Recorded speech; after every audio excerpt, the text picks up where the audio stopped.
voltamos com mais um bloco do programa O Despertar da Consciência. O tema de hoje é o universo dos fluidos.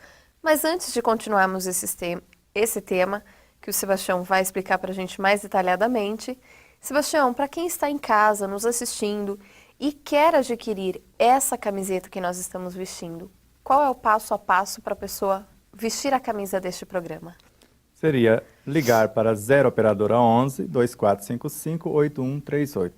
E aí falar o seu tamanho, a cor preferida, a cor predileta e se tornar um elemento multiplicador dessa ideia, tanto do programa Despertar da Consciência quanto da TV Mundo Maior.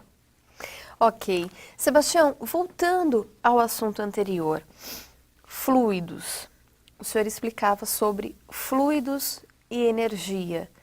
E também eu fiz uma síntese, né, querendo saber sobre pensamento, energia, fluidos. Explica isso mais detalhadamente, por favor. Então vamos fazer os dois caminhos. O pensamento se transformando em energia, em fluidos, e os fluidos, as energias, transformando-se em pensamento também.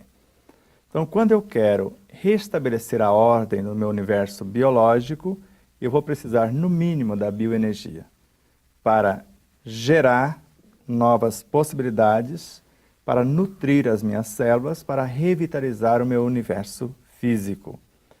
Por isso, eu preciso transformar a essência da minha consciência, em primeiro lugar, na energia mental, que é o que nós chamamos do pensamento expressado.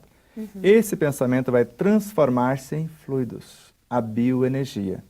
Esta bioenergia em átomos, elemento subatômico em átomos, para nutrir, para revitalizar as minhas células, os meus tecidos, os meus órgãos, os meus veículos de expressão. E essa energia, quando mergulha neste universo, ela faz todo o trajeto de reorganização e quando atinge o ápice do meu sistema nervoso, porque ela reorganiza desde os sistemas mais básicos do meu corpo, até ser transformada em energia psi no ápice do sistema nervoso. E essa energia psi, inicialmente ela se transforma em instintos, os embriões dos sentimentos e da inteligência. E quando esses instintos se elevam, chega ao estágio de sensações, mais tarde em emoções. E a emoção, segundo André Luiz, transforma-se em pensamentos. E agora está de volta a energia expressada ou a energia que nós assimilamos da alimentação, da energia que alguém transferiu por meio do passe, qualquer energismo que também atraímos do meio externo, desde o oceano do fluido cósmico, a matéria da proteína animal, por exemplo. Tudo tem energia ou fluidos? Tudo, todos nós ou todos os seres são energias. Se eu estou no estado de matéria, eu posso dizer a energia aqui está coagulada. Quando essa energia física se transforma em psi, ela se transforma no universo mais ponderável e sutil que nós chamamos o universo dos fluidos, porque o próprio perispírito é uma individualização, segundo Allan Kardec, de uma porção do fluido universal. Então, se eu pegar uma porção do fluido universal, organizar e especializar, é o que eu chamo de perispírito. Então, o veículo de expressão da mente é um universo energético ou fluídico. Nós podemos dizer assim. E ela pode ser alterada ou não? Alterada, inflação de milésimos de segundo. Alterou-se o teor vibracional dos pensamentos, das emoções que nós estamos expressando, das ideias que estamos organizando, das palavras que proferimos e das atitudes. Então, em fração de milésimo de segundo, muda-se um estado de tristeza profunda para um estado de energia, de alegria saudável. Um estado de uma enfermidade cruciante, de uma dor cruciante, para um estado muito agradável, de uma saúde perfeita. Vai depender de nós. Isso pode ser feito de maneiras muito simples, como uma leitura agradável, que vai enriquecer os padrões da mente, que vai acalmar o universo emocional e que vai estimular o progresso, segundo Joana de Ângeles. E esta vasta rede de potenciais que existe no fundo de cada mente, segundo Emmanuel, reclamando o trabalho, coloca-se em ação mediante as ordens estabelecidas. Qual é a composição dos fluidos? Segundo Allan Kardec, na obra A Gênese, no capítulo 14, os fluidos podem ter todas as qualidades das nossas virtudes, dos nossos vícios, das nossas imperfeições morais ou de toda alteração que a matéria, no seu caminho percorrido, pode fornecê-los. Então, ele vai se alterar, se modificar, conforme a gente modifica as nossas atitudes, os nossos pensamentos? Exatamente, é o que Allan Kardec coloca, e ele estudou fluidos não muito tempo, só mais de 3 décadas, para chegar a essa conclusão. Então, mais de 30 anos de estudos para alguns, mais de 20 para outros, que já é muita coisa. Muito. Ele chega à conclusão que nós podemos asfixiar uma pessoa com o nosso energismo ou acalmá-la, revitalizá-la, reerguê-la ou desequilibrá-la. Porque essa energia, ao passar pelo nosso vaso mental, ela transforma a semelhança do nosso pensar, do nosso sentir e assim por diante. Essa energia é a que a gente transmite para as pessoas que estão ao nosso redor, para os alimentos enquanto cozinhamos, em tudo. Em tudo que vamos fazer, usamos esse energismo, ou esta energia, ou estes fluidos. Não tem como expressar o mais discreto pensamento sem o auxílio dessa energia. Ele não dará forma, ele não se condensará.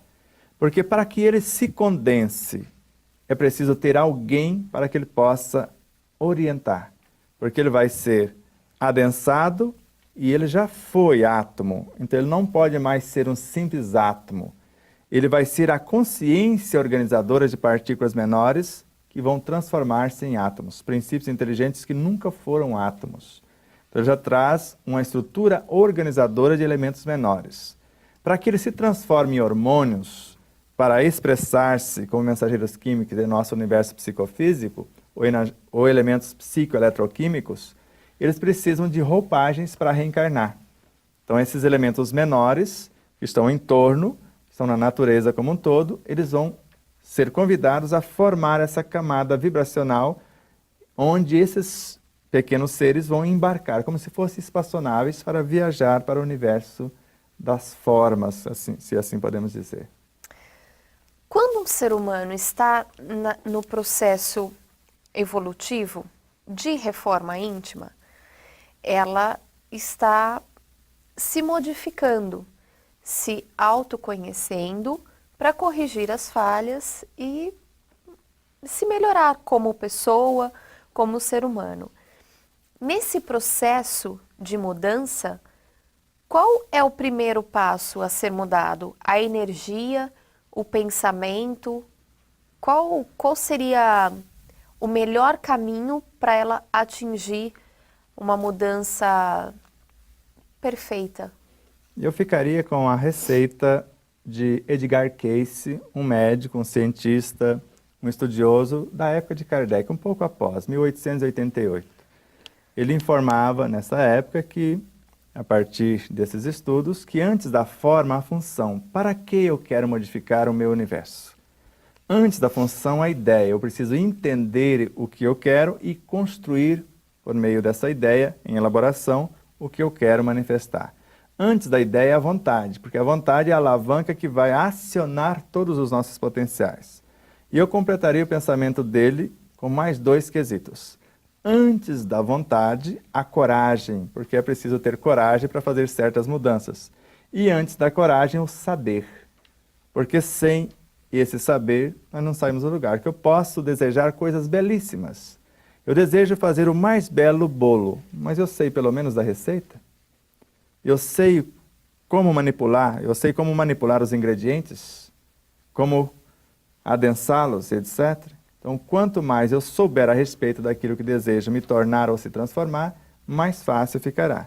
Por isso, o conhecimento em Espiritismo, a filosofia, nos traz todos esses quesitos teóricos para que eu possa iniciar a atitude. Na experimentação, eu vou ver se preciso de mais conhecimentos, de mais compreensão, até que dá certo a minha fórmula. O bolo deu certo. E agora, o que fazer com o bolo? Porque se eu confeccionar um bolo de verdade e não ter a noção que em 24 horas aquele bolo não tem quase nada útil ao corpo humano, eu vou programar a divisão dos pedaços para quem eu vou fornecer, porque eu não vou conseguir comê-lo sozinho, a não ser que eu faça bem pequenino. Então eu preciso desse planejamento depois comportamental, que em Espiritismo chamamos de moral, a conduta, a ética, o evangelho na prática. Eu posso dizer, então, que pensamento e fluidos, ou pensamento e energia, andam juntos. Um é amarrado ao outro, ou um se transforma no outro, nas duas estradas que eu falei. Ou o pensamento expressado se transforma em energia, em fluidos, em matéria densa, ou estas que estão fora vai transformar-se um dia em pensamentos no nosso universo, conforme mencionamos. E ambos vão seguir o mesmo caminho. Por exemplo, se eu tenho um bom pensamento, obviamente que eu vou transmitir uma energia boa. Se eu tiver um pensamento ruim, a minha energia vai estar baixa. Exatamente isso. Não precisa nem acrescentar nada. Tá ótimo, mas a gente acrescenta mais coisas. No próximo bloco a gente vai para o intervalo e voltar rapidinho.